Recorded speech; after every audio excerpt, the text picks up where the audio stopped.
বন্ধুরা, এর পরের কলকাতার ম্যাচ আছে কিংস ইলেভেন পাঞ্জাবের সাথে, আর যেটা কিন্তু গুরুত্বপূর্ণ ম্যাচ। এইটা জিতলে কিন্তু অবশ্যই কিন্তু একে যাওয়ার চান্স না হতেও পারে, সেকেন্ডেই থাকবে। কারণ অলরেডি রাজস্থান রয়্যালস কিন্তু আবারও একটা ম্যাচ জিতে গেছে, সেই জন্যে কেকেআরকে এখনও দুটো ম্যাচ পরপর জিততে হবে, তাহলে কিন্তু সে একে যাবে। তো তাদের দিয়ে দেখতে গেলে এই কেকেআরের আজকে ভিডিওতে আমি বলবো যে কেকেআরের এখানে কী টিমে পরিবর্তন হতে চলেছে, টিম 11-এ অবশ্যই পরিবর্তন হতে চলেছে, আর সেটা কী কী কোন কোন প্লেয়ার পরিবর্তন হচ্ছে, আর টিম 11 কী হতে চলেছে, সম্পূর্ণ ডিটেলস কিন্তু তোমরা এই ভিডিওতে পেয়ে যাবে। আর ক্রিকেটের সাথে থাকতে গেলে অবশ্যই আমার চ্যানেলটাকে সাবস্ক্রাইব করে বেল আইকনটা বাজিয়ে পাশে থাকো। বন্ধুরা, এবার 2024-এ কিন্তু কলকাতার আমাদের যে ব্যাটসম্যানরা আছে তারা কিন্তু বিরাট ফর্মে আছে, বাট এখানে কিন্তু বোলারদের মধ্যে বোলাররাও ভালো বল করছে, কিন্তু বোলারদের পারফরমেন্সের মধ্যে একটু একজনই গন্ডগোল করছে, সেটা হলো মিচেল স্টার্ক। আর এই নিয়ে প্রচুর জল্পনা, যেহেতু 25 কোটি টাকা দিয়ে কলকাতা নাইট রাইডার্স কিনে, সেই জন্য এত বড় জল্পনা চলছে। আর তার সাথে আর একটা প্লেয়ারেরও নাম উঠেছে, তার নাম হলো ভেঙ্কটেশ আয়ার। তো এই দুটো প্লেয়ারের কিন্তু অবশ্যই কিন্তু এখানে খুব নাম চলছে, আর এদের বাদ দেওয়ার কথাও চলছে। দেখা যাক কী হয়, এই ডিটেলসটা কিন্তু এই ভিডিওতে আমি দেবো। সো বন্ধুরা, এই দুটো প্লেয়ারকে কিন্তু পরের ম্যাচে কেকেআর এখানে কিন্তু একটুখানি রেস্ট দিতে চলেছে, কারণ তাদের সম্মানের জন্যে, যেহেতু মিচেল স্টার্ক একটা বিরাট বড় মাপের বোলার, আর সে কিন্তু ওয়ার্ল্ড ক্লাস ফেমাস বোলার, 1 নম্বর যাকে বলা যেতে পারে। তো সে কিন্তু আইপিএলে অতটা ফর্ম দিতে পারছে না, সেই জন্য তাকে রেস্ট দিতে চলে যাচ্ছে। আর বন্ধুরা, রেস্ট দিলেই যে বাদ পড়ে যাবে তা না, তাকে আর দুটো ম্যাচ রেস্ট দেওয়ার পরে আবার কামব্যাক করালে হয়তো সে কিন্তু আরও বিধ্বংসী আমাদের একটা ভালো সুযোগ দেবে, বোলিংয়ে ভালো করে কিন্তু কলকাতাকে ম্যাচ জিতে পারবে। তো সেটাও হতে চলেছে।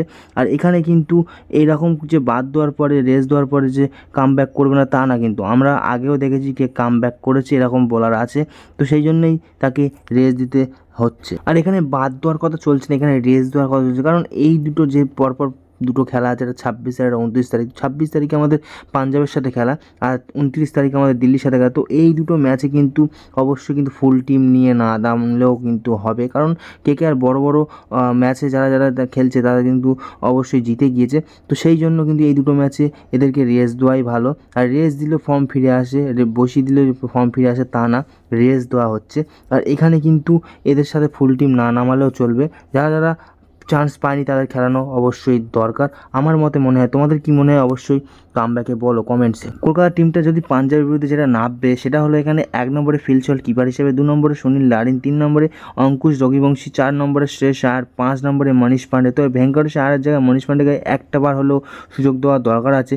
আর এখানে 6 নম্বরে রিঙ্কু সিং, 7 নম্বরে অ্যান্ড্রে রাসেল, 8 নম্বরে রমনদীপ সিং, 9 নম্বরে হার্ষিত রানা, 10 নম্বরে দুষ্মান চামেরা। এখানে কিন্তু স্টার্কের জায়গায় দুষ্মান চামেরা, তো এটাকেও কিন্তু সুযোগ দেওয়ার অবশ্যই দরকার আছে। 11 নম্বরে বরুণ চক্রবর্তী, আর ইম্প্যাক্ট হিসেবে চেতন সাকরিয়া। তো এই হলো টিম 11 পাঞ্জাবের বিরুদ্ধে নামবে।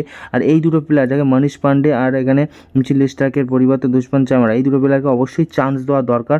আর মনীষ পান্ডে কিন্তু কলকাতার সাথে খেলে কিন্তু অনেকবারই কিন্তু বড় বড় ইনিংস খেলেছে, আর কলকাতাকে অনেক ভালো ভালো এগিয়ে নিয়ে গেছে।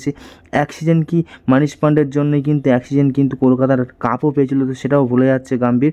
তো এইটার দিক দিয়ে দেখতে গেলে মনীষ পান্ডেকে একটা ম্যাচ হয়তো চান্স দেওয়া দরকার, আর একটা ম্যাচ যদি ফর্ম দেখাতে পারে তখন মনীষ পান্ডের আর কেল্লা ফতে। তো মনীষ পান্ডে এখানে চান্স দেওয়া অবশ্যই দরকার। তোমাদের কি মনে হয় কমেন্ট বক্সে জানাতে ভুলবে না। আর এখানে দুষ্মান চামেরার কথা বলি, দুষ্মান চামেরা কিন্তু এখানে ভালো বোলার আমরা জানি। এখানে মিচেল স্টার্ককে একটু দুটো ম্যাচ রেস্ট দিয়ে কিন্তু দুষ্মান চামেরাকে খেলাতে পারে, কারণ এটা দিক দিয়ে লক্ষ্য করতে গেলে কিন্তু অবশ্যই যারা অবশ্যই ফর্ম খারাপ যাচ্ছে তাকে একটু দুটো ম্যাচ রেস্ট দিই না।